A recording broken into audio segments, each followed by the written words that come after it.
A lot of spicy questions today.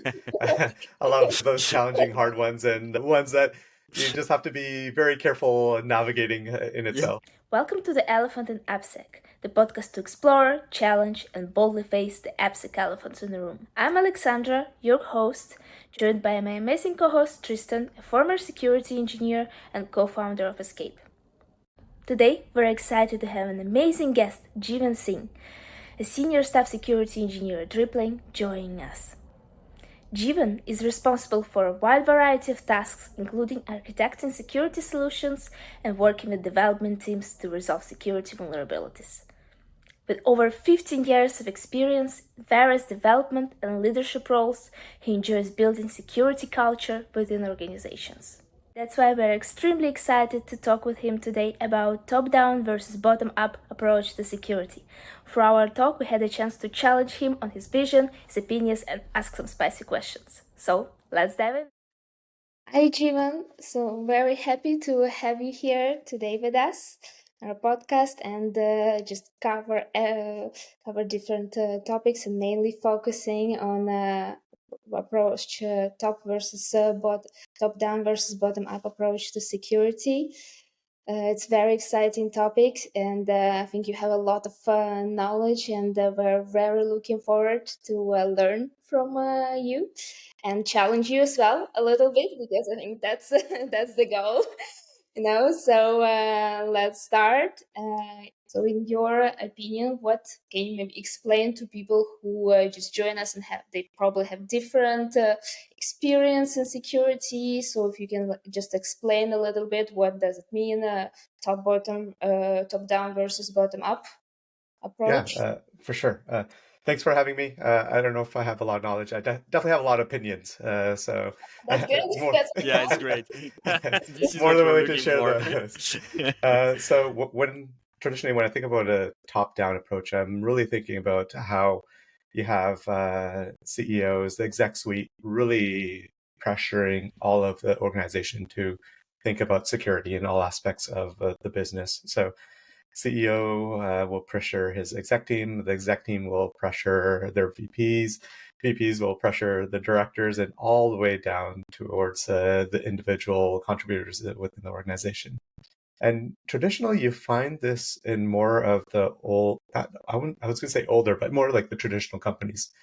So like banking, finance, insurance, where security is really important. Like I definitely don't want other people to have any idea of my healthcare information or my financial information, stuff like that. So more often than not, we see that happen in the more traditional organizations.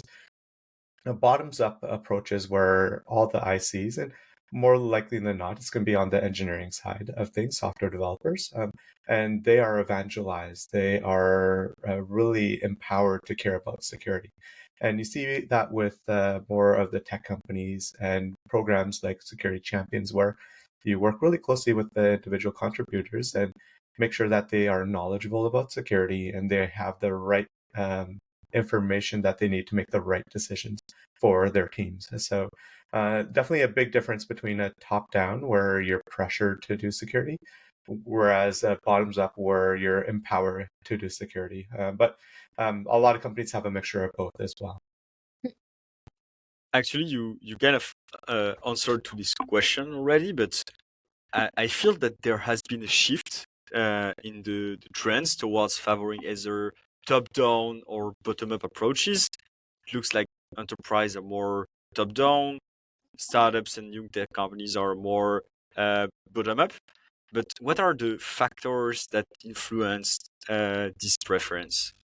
Yeah, it depends company to company, but like for me personally, I like both approaches. I've been at companies where, as a security engineer, I try to evangelize, I try to motivate engineers to be more caring about security. And they do actually, they're very passionate and caring about security. But the challenge is they don't have the autonomy to make the decisions. So they have their engineering managers telling them, hey, we have deadlines. We have to hit these goals to ship out these features. And you have product managers saying, yeah, no, forget about security, forget about technical debt. we got to keep shipping new products all the time. So in those particular situations, it doesn't matter how much the engineers individually care about security.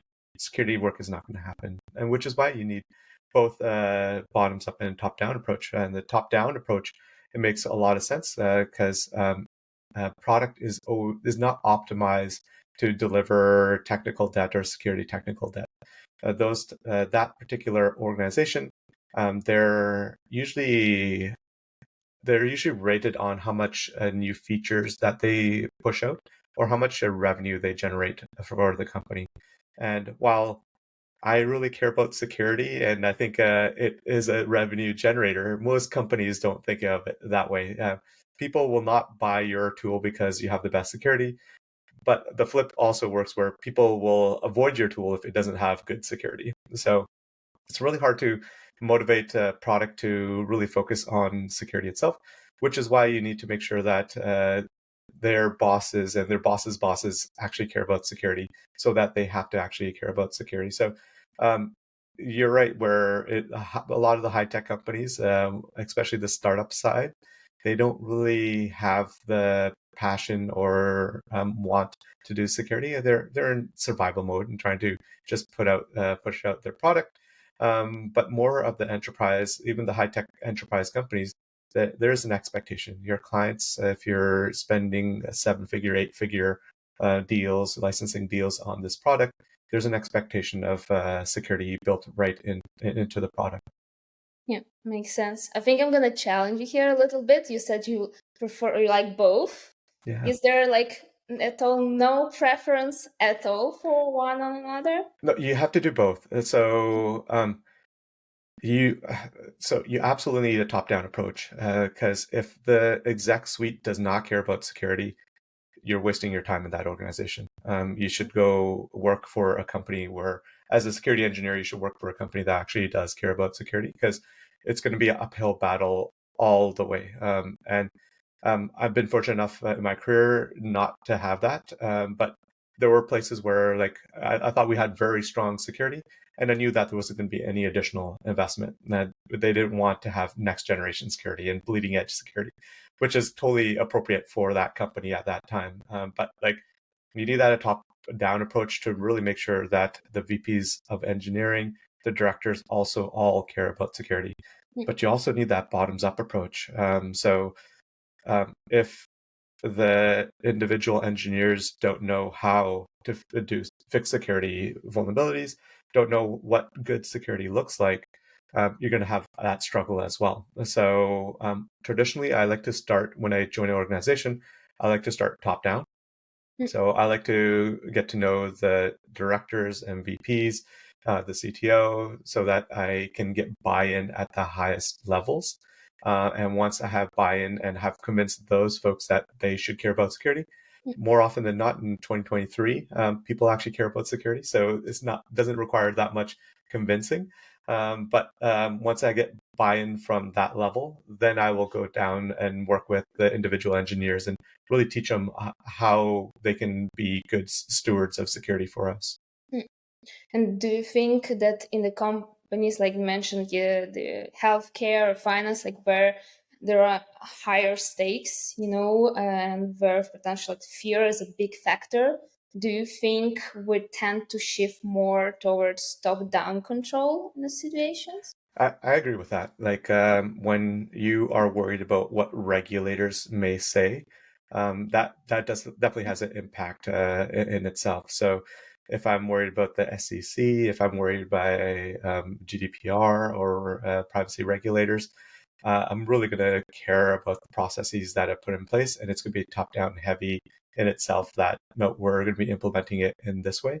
But I don't think it'd be to the point where it's sort of like a FUD, like fear, uncertainty, doubt. It's not like, hey, we got all of these nation states going to attack us if we don't do A, B, and C. No, like that type of uncertainty and fear, I wouldn't want to.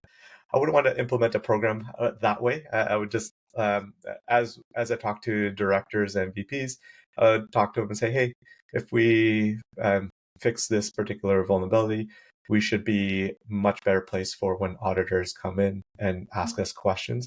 I will never lie to an auditor. I'll be very truthful to an auditor.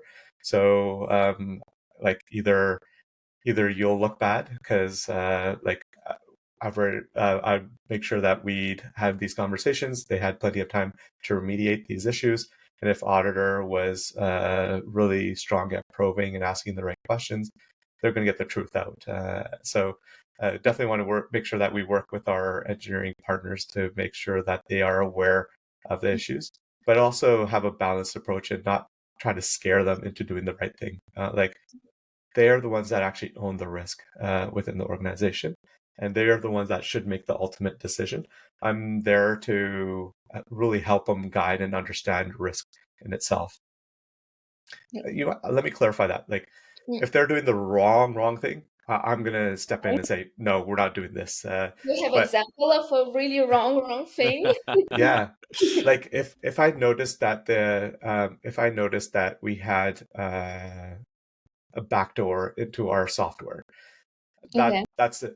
No, like I don't care. I don't care if I lose my job situation. Like we're fixing that in itself. Or if there was some egregious vulnerability out there that I felt that some adversary that does even a normal level of programming can get with it, I will put my foot down and say we absolutely have to fix this. But if there was like we need to have service to service authentication in order to do better in this particular audit. Service to service authentication is not easy. It requires a lot of work, preparation and work. It might be multi-quarters depending on the size of the organization.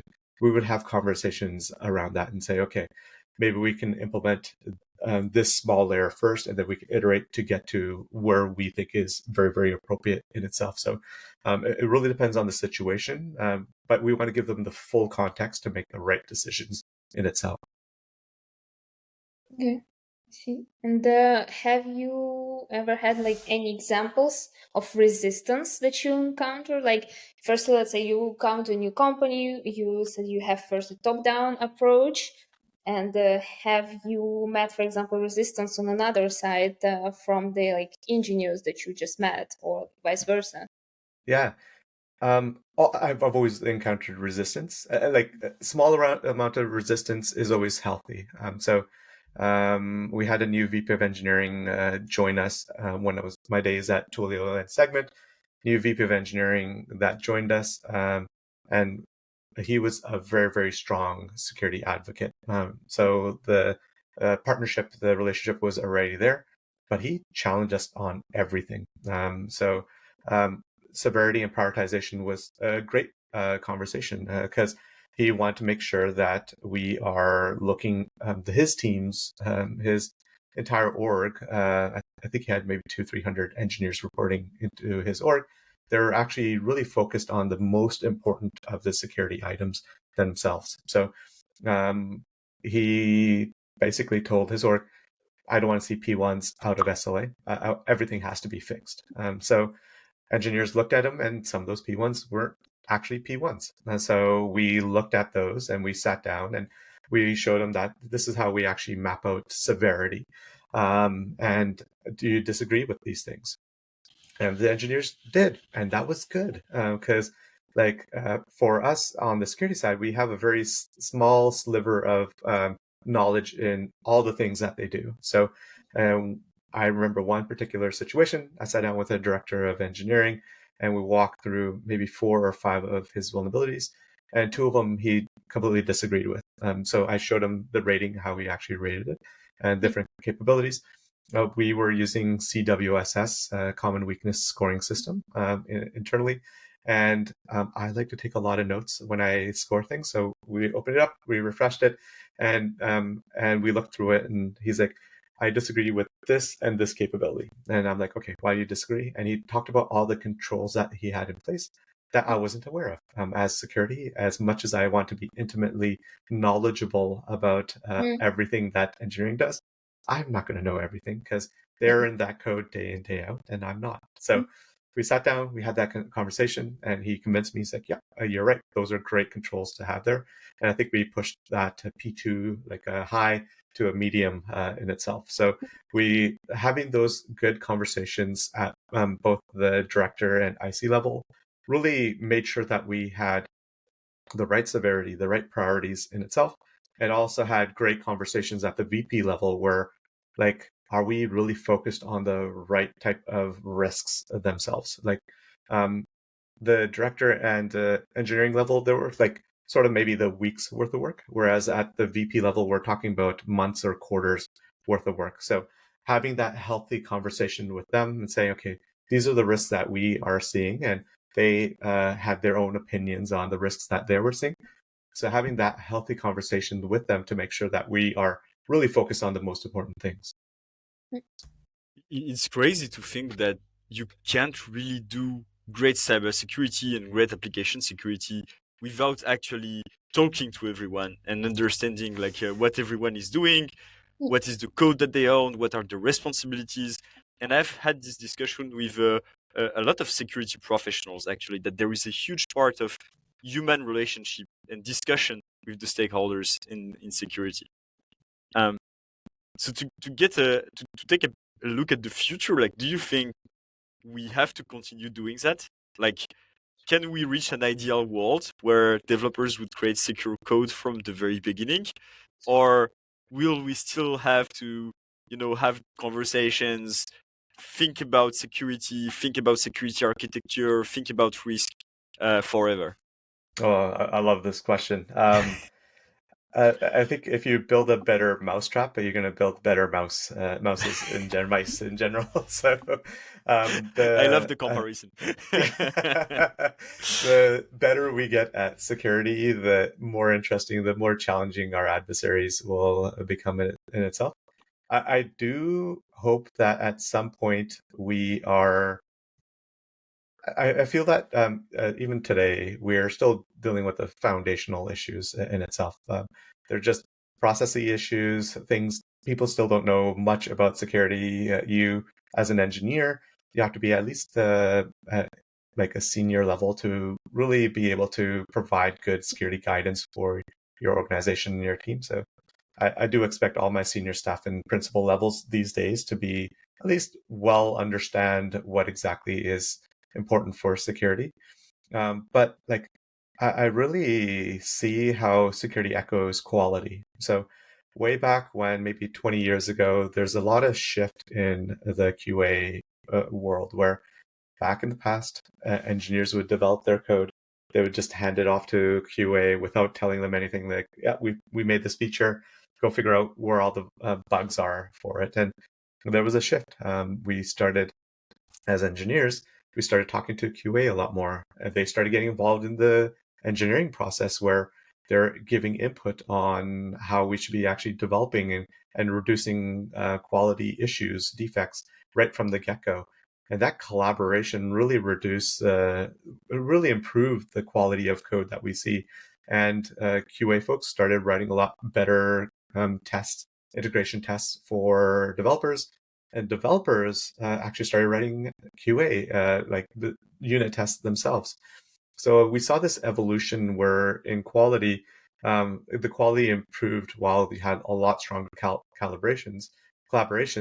And over time, we see fewer and fewer QA folks or quality engineers themselves. And I do hope that happens. I don't hope it happens soon, but I do hope that happens. Yeah. I don't want to be out of a job in the next decade, but I do hope that it happens over time where security is we start with a lot stronger collaborations with our engineering partners, and a lot of companies are good at that. But so much so that regularly we have senior engineers saying, no, we're not doing it this way because these are the security implications, without having security in that room. And then over time, that it just sort of goes down to the intermediate and even junior engineers where they sort of understand that everything that they do, they should be thinking about security itself. So I think there's going to be a long time before that happens. And I suspect that we're going to have a lot more, like us as security folks, we'll probably stop focusing on the foundational issues, and we'll be looking at much more difficult issues that our tooling has a hard time to find, like business logic issues in itself very difficult, or even AI related issues, securing AI and LLM in itself. That's a super interesting answer. So I hope we still have a bit of time before developers replaces all our jobs and become like infrastructure engineers, security engineers, QA engineers, all at the same time. Yeah, I don't think you want me to write code again. I don't. It's been, I'm a little bit rusty. Yeah. Well, same on my end. I'll be honest. Um, it's interesting what you're saying about at some point the security people stop like being taking a look at the basic issues like OWASP top 10 or injections and take a look at the broader scope like business logic vulnerabilities. So this part is interesting because we are working on specifically this topic at Escape with IA, but also like big infrastructure security issues that involve many services working together. Um, I've noticed that on larger companies, like when the company become more mature in terms of security processes, the issues tend to be related to architecture or more deep business logic issues. Is it something that you have observed as well? Like, I mean, is there a shift at some point in the maturity model of a company where you start to have like only infrastructure issues, like broader scope? I do think so. Like larger companies typically have larger security teams, Mm. and they do have a lot more architects and even higher level ICs that really influence how you should be building out your features and functionality. That being said, it's also very, very difficult to do the basics at large organizations. So some of the challenges I've seen in my career is that we don't even know all of the domains that we own at times. Like I've been at We can places help with where, that.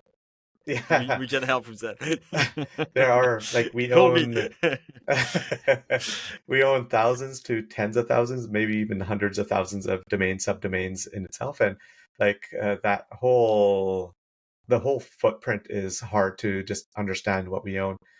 But once those large companies, they do focus on the foundations and the fundamentals a lot initially, and once they get into a good place, they are able to sort of move up that chain of challenging security issues. Where once the foundations are done, they can start looking at some of the things that more focus on the business logic stuff, where there isn't tooling and you have to really sit down and map out how exactly you're going to be fixing those things. Startups, on the other hand, they like a lot of startups don't have security people.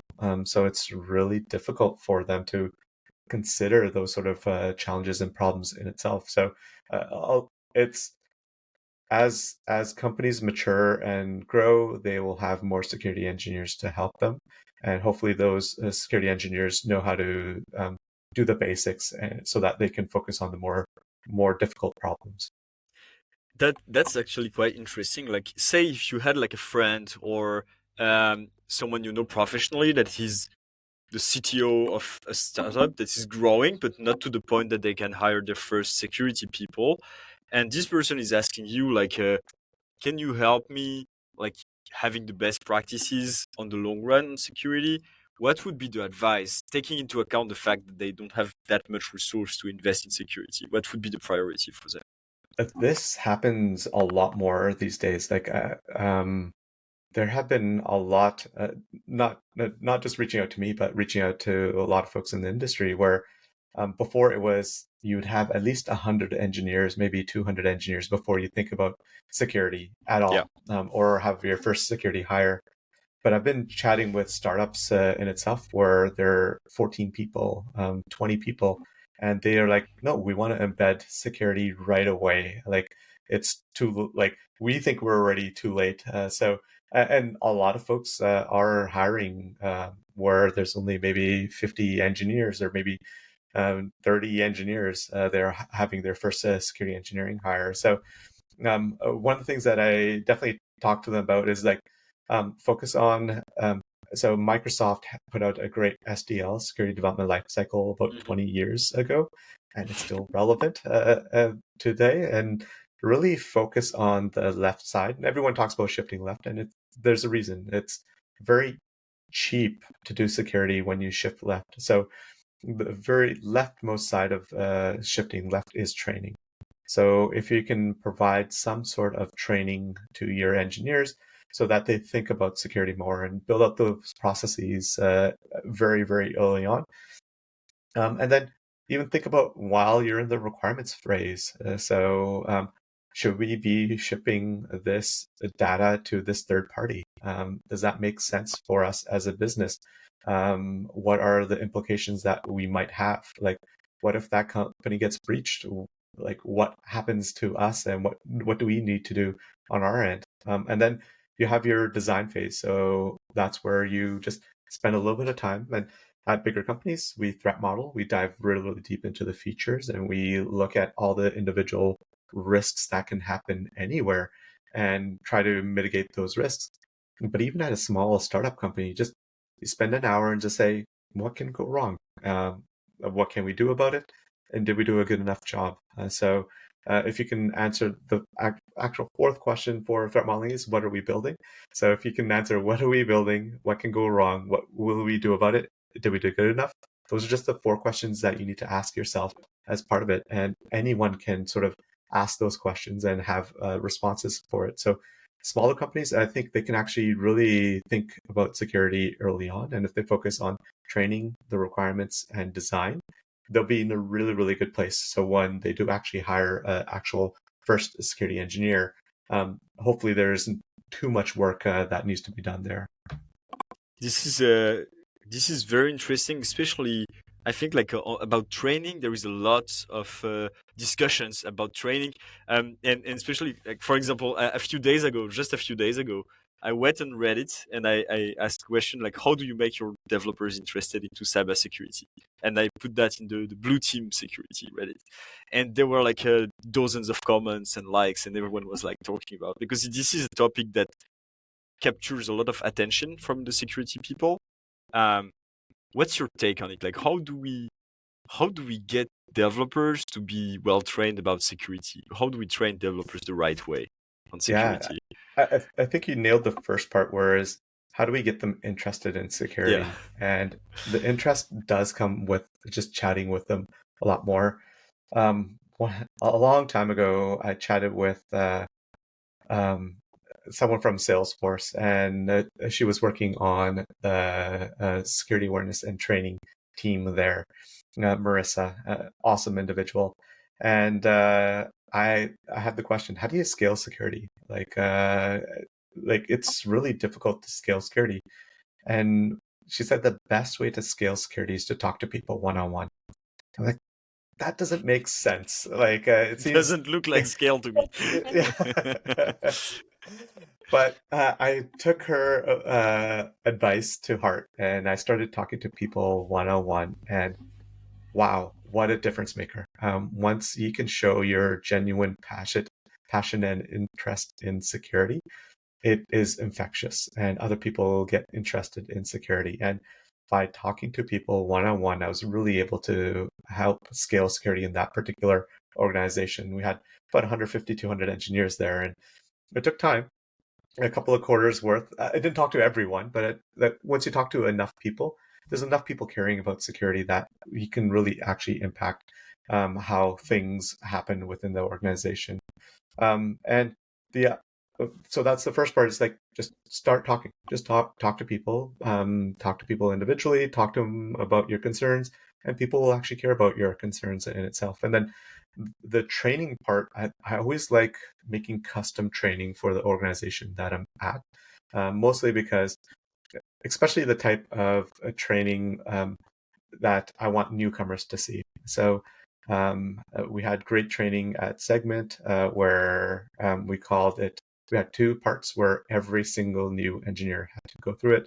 We had Think Like an Attacker.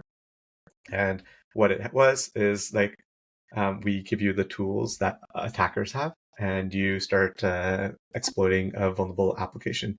And that really helped people sort of figure out. We show them how they can exploit it, and then we'll give them challenges and say, can you find this type of vulnerability in the system? So it really made them think about how people are going to be attacking their software, and hopefully helping them think about how they can prevent that. And then the second part of that training was secure code review. So how do you look for vulnerabilities in your code or other people's code when you do a review? And when you have that first collaborative exercise with developers when they join the organization, they don't think about you as an adversary. They think of you more of as a peer, and it really helped shift the culture within the organization. Later on, during segment, we rolled out threat modeling training. We had a hypothesis that developers, we had one requirement. We noticed that more and more security reviews, threat models were coming our way, and we knew that the engineering org is going to scale way faster than the security org. So we want to get ahead of it and say, okay, let's try training all of the engineers on threat modeling, and if they can discover vulnerabilities, we can focus on the core threat models that we need to do, and they can do the rest of them in itself. So going through it, we started teaching developers. We taught them in a way that was very collaborative and engaging, and it completely shifted the culture there. One of the things that I was completely surprised about it, but everyone really started caring even more about security. They already carried a lot. They cared even more. One of the stories I like telling is there was a particular high vulnerability in the framework that program framework that Segment was using, and one of the engineering managers noticed it. He discovered 3 areas in the ecosystem that had that vulnerability. He patched his system, and he alerted the other engineering managers. They're all East Coast, so he patched one, pushed it out. The other 2 were going to patch it by end of day. And when we woke up on the Pacific Coast, everything was done for us, and we didn't do anything. But the Nice. culture, it was so embedded. Like, they cared so much as they know more about security and threat modeling and their systems. They cared so much more that it was internally they had that desire to make sure that they reduced that attack surface. So trainings, first you have to really evangelize, show people that security is not going to block you. We're not here to just say no all the time. We actually want to partner with you. So really evangelize and make sure that you get people excited about security, and then provide them the training that they need to get to that next level. Show them how attackers hit your system. Show them how you can defend your system. Show them how you can discover risks early on, so that they don't have to worry too much about these sort of issues. It will really get them to the right place that they need to go. It's so what I get from this is that once you start training and making developers interested into security, they tend to like actually fix themselves the issues. Like they are volunteer for helping with security stuff. Do they also take better decisions when it comes to like security strategies or buying new security tooling? Definitely on the security strategy side of things, I feel so some of the things that engineers are much smarter about their systems than security people are, and mostly because they're building these systems, and we get maybe an hour or 2 with the system, and we provide the guidance that we can provide. But like, if you have that partnership and discussion, you'll get to a much better place, and those individuals will like, when they're trained, they already know what needs to be done in itself. So the amount of convincing we need to do is none, and sometimes they have a better solution for the problem than we do. With respect to security tooling, I still feel that's the domain of the security team, because we are looking for something very specific. But having said that, I hate doing POCs without engineering being involved, especially if it's very impactful for engineering. So if I'm doing a new static analysis tool, that's very impactful for engineering. I want to make sure I'm pulling at least certain samples within the organization to talk to them, have them involved part of the POC, get their opinions. Is this going to be adding too much friction as part of the process, or not enough? What's their opinions on it? And really making sure that they are partners into it. So if I were to make that decision, 3 months, 6 months go down, and everyone hates it, and finding ways to bypass it wherever possible, that's the wrong decision that I made.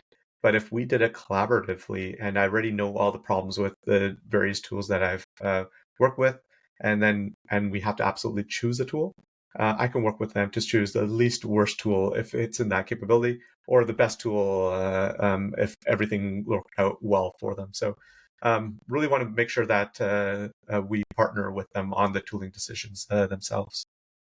Have you had an experience where it was a big fight? For example, you said I absolutely want this tool to be implemented, and someone on the engineering team said, no, not at all.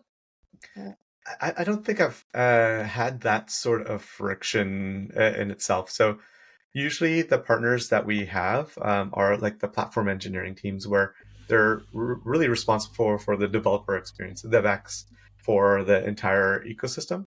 So they already understand the challenges that they have, or the teams will have with a tool. And they've already bought into why we like, before we even select the tool itself, I want to sit down with them and say, this is why we need the tool. It's like we have to fulfill a regulatory requirement, or we have to do it because our enterprise customers, these $10 million customers, are expecting us to have this sort of thing. So when you can actually put a business value or a dollar value to why we need to do it, it really makes things a little bit better in a sense. So friction definitely on the type of tools. And I feel that typically engineering is not nearly as opinionated as security.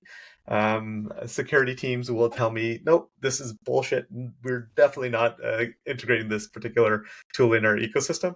Or like, yeah, we can get this tool in here, but it's going to cost us 3/4 of work in order to really shore it up so it's working optimally in our ecosystem. So it's really better understanding the balance, the pros and cons for each tool, and coming to a decision collaboratively in itself.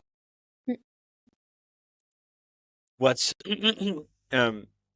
so what I understand is that you try to involve both the security team and the engineering team when onboarding new tools. Like, of course, the security team has to be involved because they are the primary users of the primary controllers of security tools. But speaking again about like bottom up versus top down, like what is like restraining us from reaching like the perfect combination? Like what is the bottleneck in today's practices for application security in general? What is not working is in the decision processes, in the strategies? Oh, that's a really good and tough question. I know. We told you. We told you. Yeah, every company is different, and every company, like top down is always a problem, and bottoms up is always a problem as well. So top down, the challenges that we come across are the amount of investment that we need to make in security. So execs, yep, they know that we have to care about security, and they are passionate about security, but they also have a business to run. So how much of that budget does security get? So should we be able to hire 5 new people next year, or are we getting 0 headcount? And we have to just deal with the challenges where engineering is still growing and we're not. So it's really that sort of budgetary financial challenges, typically top down, making sure that we're getting what we need to be successful in our roles in itself. And bottom up, you'll run into individuals that are naysayers. They're like, nope, we don't care about security. Like, we're just going to do what we do. And either they're very vocal about it, which could be toxic, and you don't want your security engineers to work with someone that is toxic. Mitigations for that is really sitting down with them, understanding where they're coming from, and if you can't come to agreement, you just escalate. So talk to their manager, director, VP, whatever you need to or remind them that you might not agree, but you have to do your job, and this is part of your role and responsibilities. Or worse off is they'll say they'll do it, but they never do it. Which, again, like I love showing data and metrics. So if there's a director that says, yeah, I absolutely passionate about security. I'm going to be like, we always patch and do things. I am always like to drive a data-driven program. I like to collect information, and like I being in security is sort of like I feel like I'm going to age myself with X-Files, trust no one model. Uh, like I like to trust people, but I like to verify with data. So if I get the data that, hey, these vulnerabilities, like this particular team always extends their SLAs and never actually fixes vulnerabilities, or these tools that we have show that this particular team has a ridiculous amount of security technical debt, I would like to show that data to those directors and try to make sure that we drive it into a good place, saying, hey, all of your peers have about half the vulnerabilities in their ecosystem. You have double. What's going on? How can I help you? And if I can't really get through them with a partnership, then I would go back to the top-down approach and say, hey, everyone else is doing much better. This individual, I tried working with them. These are the things that we've tried to do. Nothing's working. I need you to step in and start making sure that they're committing to what they need to commit to. Yeah, I totally understand. Like you try first like the bottom up approach, and the top down approach is like kind of last resort, like in case everything else fails. Exactly. The carrot and the stick. I Yeah. much prefer giving carrots out to people. Yeah, of course. Chocolate bars, whenever Yeah. they're fancy, rather than sticks. What will be according to you, like what would be the next revolution of application security processes? Because we have talked about bottom up, about shift left, but what is the next big thing? Yeah, I think this is a two-parter. First, you also hit up the other part where training. So there's an expectation where every engineer will have to be good at security. So we'll see a lot more trainings, a lot better trainings being put out within the company. Probably a lot more companies spun up specifically to think about trainings and how you can actually do it well and scale well with the organization. And then I hate to say it, but there's always AI, ML. So how's that going to be? Because it seems like it's the hot topic, and you can't go to a single security conference or have a single conversation without someone saying AI, ML. But it is definitely going to change how we do things. So both with how do we incorporate it to help us roll out better and stronger security, but also like a lot of us work in companies that collect a lot of data. How do we make sure that we are leveraging the data in a safe and secure way, and no one's poisoning those data sets, and no one's getting leveraging the AI in a way that they can get secrets or identify data that, or have access to data that they shouldn't. So being able to secure the data sets that we have within our organization. So trainings and AI ML is going to be very, very interesting. And the other part, I always worry that adversaries are always it feels like they're always a few steps ahead, just in general. So how are they going to be leveraging AI to attack us? So we have to sort of keep that at the back of our minds that, like they're writing better phishing emails these days. Yeah, definitely. So what other techniques are they going to be able to use to attack us? So yeah. Nice. Yeah, it's hard to tell if it's like phishing or sales. Thank you, Jeevan. Like, I have two last questions for you, and I believe those are mostly for our listeners who are like security engineers, security professionals, perhaps developers fond of security. First, what advice would you give to like younger security engineers that are wanting to progress in their careers? And second, do you have like a book to recommend about application security or about security in general that all readers should definitely read, or listeners? Sorry. Great questions. For the younger or the more people that are just getting started on the security side, I think the most important skill set, especially when I'm looking to hire individuals, is that their desire, their hunger to consume more security knowledge. Um, if I'm hiring a junior or an intermediate, um, I'm okay with them not coming in with too much knowledge. That's expected. You're junior or intermediate. I don't expect you to be able to fix all of the things, but I do expect you to just want to learn, consume, be a sponge in itself, and just super hungry to learn and grow in itself. So, um, yeah, and I guess that sort of rolls into the second part where the books Yeah. type of information. I see a lot of folks not nearly adept at threat modeling these days. Like even to the point there, I chatted with senior folks, and they're just getting started in threat modeling. Threat modeling is not too difficult in itself. Yeah. We talked about those just 4 questions that you just need to ask. And in my career, especially early on, I did it wrong. I didn't realize I was doing it wrong until maybe a couple of years into my career. So I highly recommend that you get books on threat modeling, learn about threat modeling, join the OWASP Slack, and there's a big channel where literally the best threat modelers in the world are a part of. So listen in, see what Nice. type of stuff that they're thinking about. So that's one thing. The other is I found podcasts to be a very good way of learning and listening and learning about security. So this one's a great one to listen into, but also there are very specific ones around AppSec. So depending on the type of flavor that you have, there's a number of them in itself. So um, podcasts, books on threat modeling. Those are sort of the advice I would have for folks just looking to get better at security.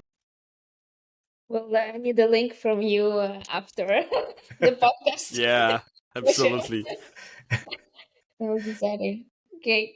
Well, thanks a lot for the conversation. I think it was great. Like, I think I've learned a lot because I'm quite new now to security. So for me, it was definitely super insightful. And thanks a lot for taking time as well.